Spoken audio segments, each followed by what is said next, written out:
I like it when people follow the rules. I can't help it. I think I've always been this way. There are rules in life and in the world that I think are stupid, and I don't care about those rules. But aside from those, I do tend to be the first person in a group to ask, hey, why is that person doing X? That's against the rules and or the law. Not everybody is that way, but it's something I've done for a long time. It's quiet time in class, let's actually be quiet. If there's nobody around at night, I still stop at the red light. This is why I consider my real-life alignment to be lawful good. There are definitely some rules and laws that are bogus, but I am someone who feels that there should be a code of some sort. But here's the thing. That mentality works fine for you as a dungeon master, because you can prioritize the rules that matter to you, honor the ones that you have no strong feelings about, and change the ones you don't like. But when I'm a player, I have a really bad habit of trying to enforce the rules, even though I am not the DM, and even though that is not why the DM asked me to join their game. During an encounter in a game that I played in probably late 2019, early 2020 before the lockdown, a character fell in the middle of a battle, and I pointed out that they would take a little bit of falling damage. And the player got really annoyed with me,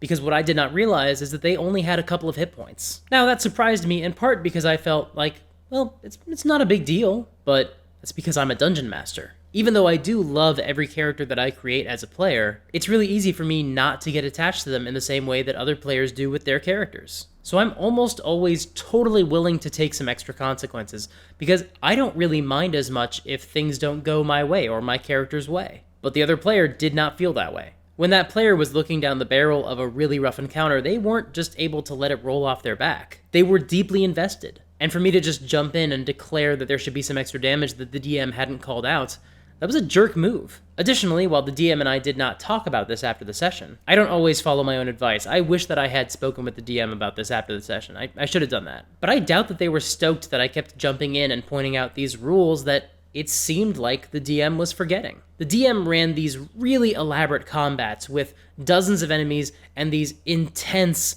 complex battlefields. The kind of encounter that I am really envious of, because that is just not my strength as a DM. And I must have thought, well, they have so much on their plate, I'm just being helpful. But seriously, how would I have felt if a player did that at my table?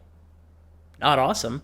This is not rocket surgery, this is basic kindergarten stuff. Treat others how you want to be treated. Acknowledge each other's feelings. Snitches get stitches. You know, the basic kindergarten lessons. Honestly, I don't always care about making optimized choices in combat. I do tons of non-optimized, non-ideal things, both in combat scenarios and in role-playing scenarios, and sometimes in exploration scenarios. I'm very often the player who will pull the mysterious lever. But there are a ton of times that I have played with people who have a very different style than me, or a very different approach to playing their characters, or playing D&D. They don't care about certain rules. They don't understand or internalize certain systems. And then I have been disruptive at the table. And I know this is true, because some of the times I did it was on a podcast. We recorded those games for 3 years. There are episodes that I go back and listen to, and I cringe. Not because I dislike the sound of my own voice, but because I don't like what I'm saying. Because I was basically insisting that my style, my approach, is the same thing that the other players should be doing, that they should follow it, when I was not the DM, and that was not my call to make. Do you know when I learned my lesson and stopped doing this? 2021. I've been playing D&D since 2007 and running games since 2010. It's a problem that it took me this long. And the way I finally internalized this lesson was by watching Matt Mercer as a player. I watched Escape from the Bloodkeep on the Dimension 20 channel, where Matt Mercer is one of the players. And of course I loved it, it was terrific. But I was also really impressed at how much of a backseat role Matt was willing to take.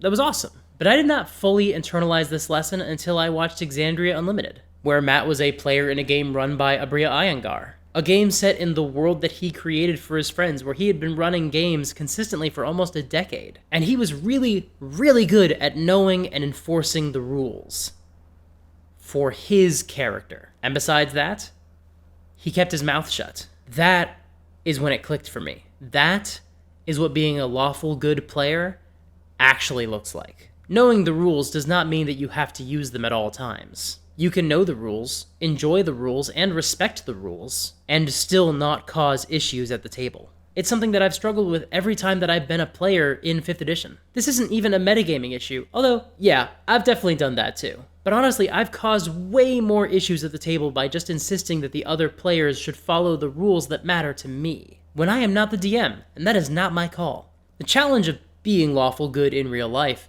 is that it can be hard to set priorities. And what I realized when I watched Matt Mercer in action as a player, or specifically watching Matt not take action, not stepping up when somebody did something that did not line up with how the rules worked, I realized that I needed a higher priority rule. I'm like a robot in an Isaac Asimov book. I needed a rule that could take precedence over my knowledge of the D&D rules. I needed to put this rule first. To be a good player, respect the DM's authority to make those calls. That needs to be my guiding star when I'm a player. If the DM doesn't say something, shut the hell up. If I can remember that, and if I can make sure that that is my priority as a player, then maybe I can be the kind of player who does not disrupt the fun for others. Maybe I could actually be the best player I could be. Thank you for watching. This was a shorter video. God, I needed one of those. This was also kind of a personal video, and one that I just really needed to make. I hope you liked it, I hope it meant something to you, and if it did, let me know in the comments. If you want to support the channel, there are 4 ways you can do that. You can subscribe and ring the bell so you get notified about new videos when they come out on Mondays and Thursdays. You can support my Patreon. If you join at $3 a month, you get some cool exclusive D&D content. You also get to join my Patreon exclusive live streams. At only $5 a month, you get these videos early. And at $10 a month, your name goes into the credits of the D&D content I put up on Patreon. The 3rd way you can support the channel is by joining my Discord and being a part of a community of cool people hanging out and talking about D&D and stuff. And the final way you can support me is by signing up for my newsletter. All those links are in the doobly-doo below. Thank you again for watching, and until next time, play fair and have fun.